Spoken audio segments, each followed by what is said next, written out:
మంచు ఫ్యామిలీలో గొడవలు హైదరాబాద్ నుంచి తిరుపతికి షిఫ్ట్ అయ్యాయి. మోహన్ బాబు యూనివర్సిటీకి వెళ్లిన మంచు మనోజ్ దంపతుల్ని అడ్డుకోవడం అక్కడ ఉద్రిక్తతలకు దారితీసింది. అయితే సెక్యూరిటీకి రెస్పెక్ట్ ఇస్తానన్న మనోజ్ ఢిల్లీ బౌన్సర్లకు వార్నింగ్ ఇవ్వడం మ్యాటర్ని మరో లెవెల్కి తీసుకెళ్లింది. మంచు మనోజ్ కుటుంబ సమేతంగా హైదరాబాద్ నుంచి రేణిగుంట విమానాశ్రయానికి చేరుకున్నారు. అక్కడి నుంచి రోడ్డు మార్గంలో ర్యాలీగా మోహన్ బాబు యూనివర్సిటీకి చేరుకున్నారు.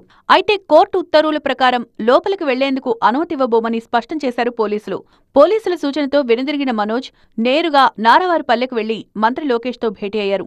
ఆ తర్వాత పశువుల పండుగలో పాల్గొన్నారు మనోజ్ దంపతులు. రెండోసారి మోహన్ బాబు యూనివర్సిటీలోకి వెళ్లేందుకు ప్రయత్నించారు మంచు మనోజ్ దంపతులు.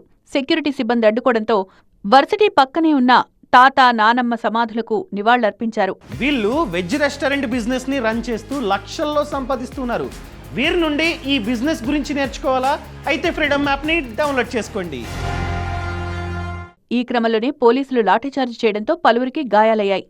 టెన్షన్ పరిస్థితి మధ్య సంచలన వ్యాఖ్యలు చేశారు మంచు మనోజ్.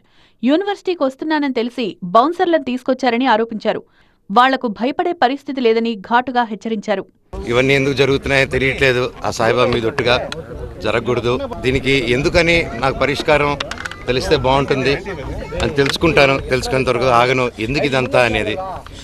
అండ్ జస్ట్ ఒక స్టూడెంట్స్ కోసం అండ్ ఇక్కడున్న లోకల్ ప్రజల కోసం ఈ ప్రైవేట్ హాస్టల్స్ మీద జరిగే అన్యాయాలు వీటిని నేను క్వశ్చన్ చేశాను, మెసేజ్ చేశాను. మా అమ్మగారి బర్త్డే రోజున వచ్చి ఆ చక్కెర పోయడం, మళ్ళీ నేను ఊర్లో ఆలగడ్డకి వెళ్ళిన వెంటనే మా అమ్మని బ్రెయిన్ వాష్ చేసి ఇక్కడ సైన్ పెట్టమని, ఆవిడకి ఏం తెలుస్తుంది, సైన్ టైప్ చేసుకుని సైన్ చేయమంటే చేస్తారు ఆవిడ పాపం. మళ్ళీ ఈరోజు పొద్దున ఒక ట్రాక్టర్ పెట్టుకొని నాకు వీడియోలు చూపించారు. షాక్ అయ్యా నేను.